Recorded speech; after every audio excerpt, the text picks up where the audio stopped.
दोस्तों आज की इस वीडियो में गर्भावस्था के 7वें महीने के बारे में चर्चा की जाएगी। 7वें महीने में गर्भवती महिला कैसे अपनी देखभाल कर सकती है, 7वें महीने में क्या क्या लक्षण हैं और 7वें महीने के दौरान गर्भवती महिलाओं को क्या क्या नहीं करना चाहिए और 7वें महीने में शिशु का विकास कितना हो चुका होता है। दोस्तों ये वीडियो बहुत ही ज़्यादा कमाल की होने वाली है। वीडियो को बिना स्किप किए पूरा देखें। तो दोस्तों वीडियो को शुरू करते हैं। सबसे पहले हम बात करेंगे गर्भावस्था के 7वें महीने में गर्भवती महिला को क्या क्या नहीं करना चाहिए। गलत अवस्था में ना सोएं। प्रेगनेंसी के 7वें महीने में गर्भवती महिलाएं कैसे सोती हैं, ये बात बहुत मायने रखती है। अगर गर्भवती महिला गलत अवस्था में सोती है तो इससे उसके शिशु को नुकसान पहुंच सकता है। गर्भवती महिला को हमेशा बाईं करवट में ही सोना चाहिए, यानी कि उसको लेफ्ट साइड में सोना चाहिए। अगर गर्भवती महिला बाईं करवट यानी कि लेफ्ट साइड में सोती है तो इससे शिशु को प्रॉपर तरीके से रक्त संचार गर्भनाल के जरिए मिलता है। साथ ही साथ शिशु को प्रॉपर तरीके से ऑक्सीजन भी मिलती है।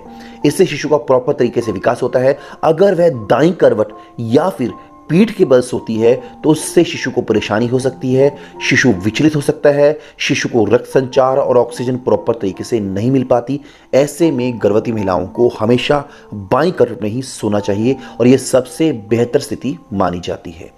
आगे की ओर ना झुकें। 7वें महीने में गर्भवती महिलाओं का पेट का आकार बहुत ज़्यादा बढ़ जाता है और ऐसी स्थिति में आगे की तरफ नहीं झुकना चाहिए और डॉक्टर भी आपको आगे की तरफ झुकने के लिए मना करेंगे। और अगर आप आगे की तरफ झुकते हैं तो इससे आपके गर्भाशय पर दबाव पड़ सकता है जो शिशु के लिए हानिकारक हो सकता है। और अगर आपको आगे झुकना ही है तो दोनों पैरों को मोड़कर नीचे बैठकर आराम से झुक सकती हैं। ऐसा करने से आपके पेट पर दबाव नहीं पड़ेगा। स्किन केयर प्रोडक्ट का इस्तेमाल ना करें। दरअसल स्किन केयर प्रोडक्ट्स में सैलिसिलिक एसिड और बेंजाइल पेरोक्साइड पाया जाता है जो गर्भवती महिलाओं के लिए हानिकारक होता है। ऐसे प्रोडक्ट का इस्तेमाल करने से सबसे ज्यादा नुकसान बच्चे को होता है।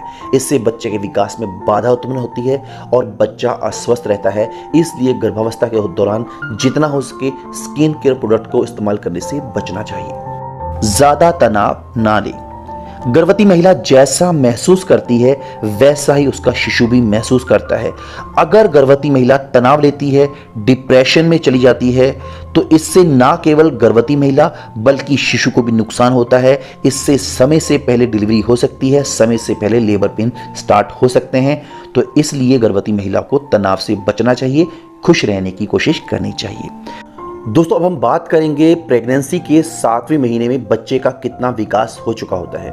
प्रेगनेंसी के 7वें महीने में शिशु का वजन 1 किलो के आसपास हो चुका होता है और इस समय शिशु की लंबाई 14 इंच के आसपास हो चुकी होती है। शिशु पेट में लात मार सकता है, अंगड़ाई और जम्हाई ले सकता है। शिशु की पलकें और भौहें बन जाती हैं। शिशु अपनी आंखें खोल और बंद कर सकता है और बाहर की आवाज़ सुनकर वह रिस्पॉन्स भी दे सकता है। इस समय शिशु ध्वनि यानी कि आवाज़ के प्रति बहुत ज़्यादा संवेदनशील हो जाता है और इसके अलावा शिशु अपनी माँ के टच को बहुत अच्छी तरह पहचानता है। एक शोध से ये साबित हुआ है जो महिलाएं 7वें महीने के दौरान अपने शिशु से बातें करती हैं, उनको कहानी सुनाती हैं, उनको लोरी सुनाती हैं तो उनके शिशु तेज दिमाग वाले, एक्टिव और उनका IQ लेवल बहुत ज़्यादा तेज होता है। दोस्तों अब हम बात करेंगे प्रेगनेंसी के 7वें महीने के कुछ लक्षणों के बारे में। सबसे पहला लक्षण है ब्रैक्सटन हिक्स संकुचन महसूस होना। जब आप 7वें महीने में प्रवेश करेंगी तो उस समय आपको ब्रैक्सटन हिक्स संकुचन महसूस हो सकते हैं और इसको फॉल्स लिबर पेन या फिर अभ्यास संकुचन भी कहते हैं। फॉल्स लिबर पेन के नाम से ही आप समझ सकते हैं इसका मतलब होता है नकली या झूठा, यानी कि ये एक तरह के नकली लेबर पेन है और ऐसा इसलिए है क्योंकि गर्भाशय खुद को तैयार कर रहा है डिलीवरी के लिए और ये 30 सेकंड से लेकर 2 मिनट तक रह सकते हैं और उस समय आपका पेट कुछ समय के लिए कड़क हो जाता है और यह दर्द कुछ मिनटों में अपने आप खत्म हो जाते हैं। यह दर्द ठीक वैसा ही दर्द होगा जैसा माहवारी के दौरान होता है, यानी कि डिलीवरी से पहले जब आपको लेबर पेन शुरू होंगे यह दर्द ठीक वैसा ही होगा। फर्क सिर्फ इतना है कि ये केवल कुछ मिनटों तक ही रहते हैं और इसको ब्रैक्सटन हिक्स संकुचन कहते हैं। शरीर में सूजन आना। शरीर में सूजन आना प्रेगनेंसी के 7वें महीने में आम लक्षण है। शरीर में रक्त का प्रवाह बहुत ज़्यादा तेज हो जाता है जो कि ज़रूरी भी है और शरीर में तेज रक्त प्रवाह के कारण शरीर में सूजन आना सामान्य है। हाथों और पैरों में सूजन आ सकती है, लेकिन यहाँ मैं आपको बता देना चाहता हूँ अगर आपके चेहरे में किसी प्रकार की सूजन आए तो ये बिल्कुल भी सामान्य नहीं है, यह एक इमरजेंसी स्थिति है, तब आपको तुरंत डॉक्टर के पास जाना चाहिए। इसके अलावा अगर आपके हाथों और पैरों में सूजन आ रही है तो इससे बचने के लिए आपको ज़्यादा देर खड़े नहीं रहना, क्योंकि ज़्यादा देर खड़े रहने से रक्त का संचार नीचे की ओर बहता है, जिससे पैरों में सूजन आ सकती है। इसके अलावा जब भी आप किसी कुर्सी में बैठें तो पैरों के नीचे कोई टेबल रख लें। इसके अलावा पैरों को कभी भी लटका कर ना बैठें, और अगर आपको सूजन ज़्यादा है तो तुरंत डॉक्टर से संपर्क करें। कमर दर्द होना। प्रेगनेंसी के 7वें महीने में आपका वजन काफ़ी ज़्यादा बढ़ जाता है, जिसके कारण आपके पीठ में दर्द की समस्या हो सकती है। अतिरिक्त वजन बढ़ने से आपके जोड़ों पर दबाव पड़ता है और आपके मसल्स जो है वह ज़्यादा काम लेने के कारण उस पर तनाव आता है, और जिसके कारण आपको दर्द हो सकता है।